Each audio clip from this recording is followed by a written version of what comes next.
granítica no centro do Nilo, situada imediatamente após a primeira catarata, ao norte da Núbia, na fronteira entre o reino egípcio e o reino cuxita.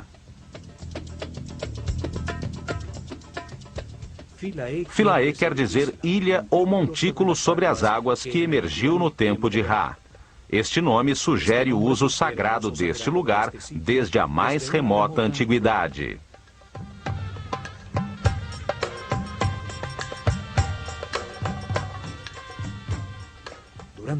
Durante milhares de anos, os belos templos ali localizados serviram como ponto de divulgação da cultura, da religião e da arte egípcia em direção à Núbia e ao Sudão.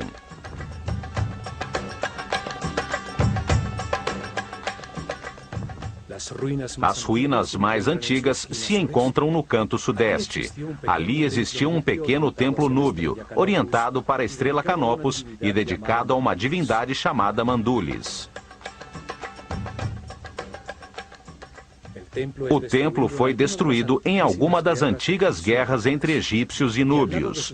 Ao lado de suas ruínas, os núbios construíram outro templo, dedicado a Arensnufis. Esse é o nome que deram a Osíris, o companheiro de Ísis. Os egípcios passaram a controlar a ilha e construíram um primeiro templo dedicado a Ísis. No ano 1250 a.C., Ramsés II deixou um marco em que afirma tê-lo reconstruído.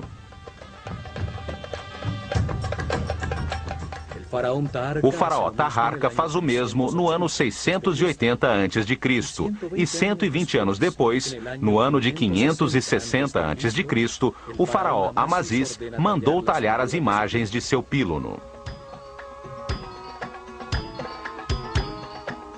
300 anos mais tarde, no canto sul, Nectanebo construiu um pequeno templo.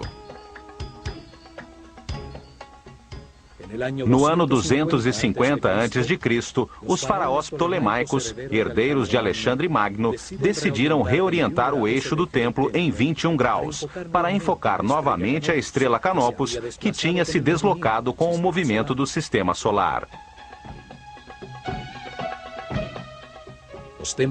Os templos estelares eram desmontados e reconstruídos a cada 300 ou 400 anos para enquadrar a estrela que estudavam, pois o movimento do sistema solar pela galáxia a tirava da orientação dos pílunos.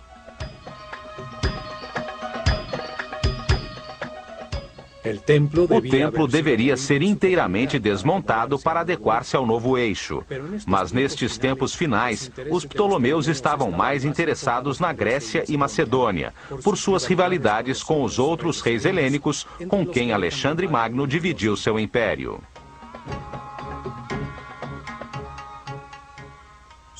Sua localização em uma ilha tornava este trabalho ainda mais difícil. Por isso, decidiram construir um templo com um segundo pílono que enquadrasse adequadamente a abóbada celeste sem modificar o templo.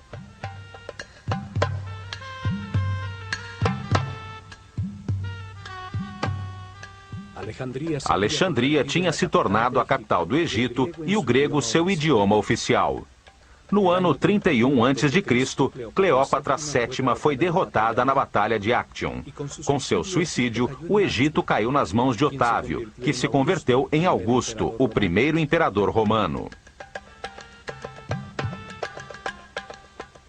Os imperadores romanos construíram outros templos em Philae.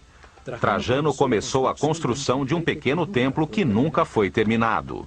Seus capitéis representam um feixe de papiros, sobre os que ainda se encontram uns cubos de pedra que nunca chegaram a ser talhados com a efígie de Hathor.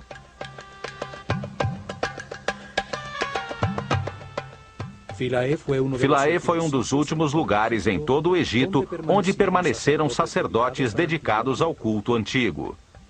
Ali surgiram seitas gnósticas que mais tarde, com o nome de Rosacruzes, maçons e Illuminatis, manteriam em segredo os conhecimentos egípcios. No ano de 553 d.C., a ilha, um dos últimos bastiões do chamado paganismo egípcio, foi dedicada a Santo Estevão e à Virgem Maria por um decreto do imperador Justiniano. No século XX, a ilha de Philae foi submersa pela represa de Assuã. Com fundos da Unesco, o templo e as demais construções foram desmontados, peça a peça, e reconstruídos na ilha Algíquia, a quem se deu a forma da ilha original.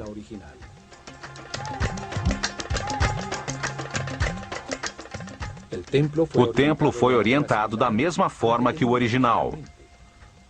Norman Lockyer registrou o eixo do templo original aos 76 graus e meio sudoeste, com o intuito de focalizar os movimentos da estrela Canopus sobre o Polo Sul. Esta é a mesma estrela a qual estava orientado o templo de Edfu.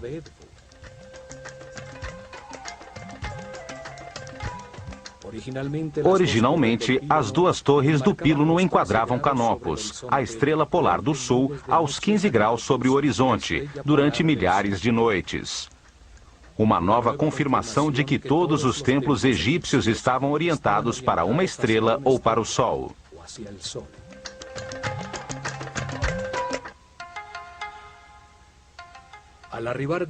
Do Nilo, já se vê a imponente construção, com os dois pílunos que formam o grande pátio interno e a extensa colunata que forma um pátio que termina em frente ao pequeno templo de Nectanebo.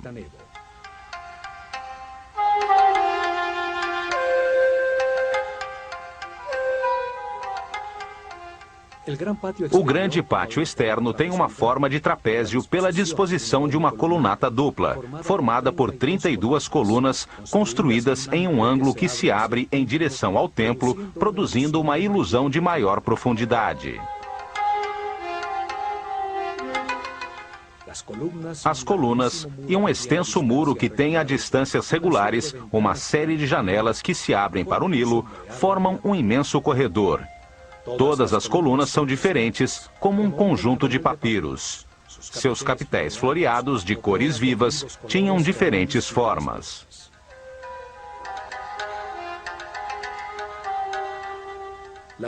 As mulheres se iniciavam como sacerdotisas nos templos dedicados ao culto das divindades femininas, como Ísis ou Hathor.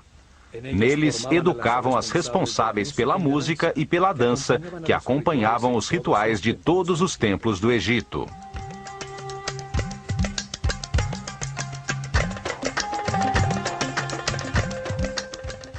As mulheres dedicadas à música, chamadas de Shemayet, podiam também servir às divindades masculinas e também transformar-se em escribas. Mas era a mulher a encarregada de tocar o sistro, cujo som acalmava as divindades e permitia que a mente do homem descansasse.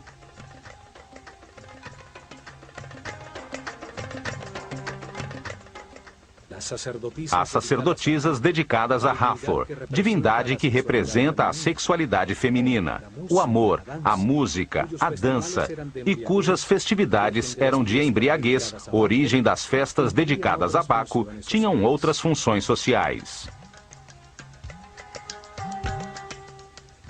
Elas traziam a fertilidade e ensinavam as artes do amor aos homens que iam casar, para que aprendessem a dar prazer à futura mulher.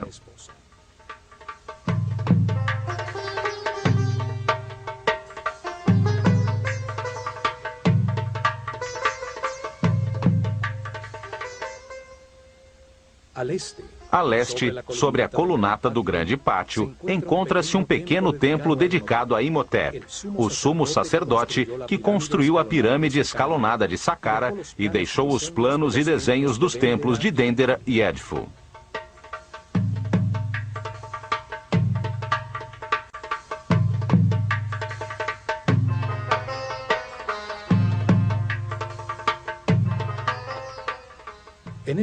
Neste primeiro píluno, assim como na maioria dos templos, está talhada a figura do faraó, neste caso, Ptolomeu XII, golpeando com sua vara de poder os chamados 9 inimigos do Egito.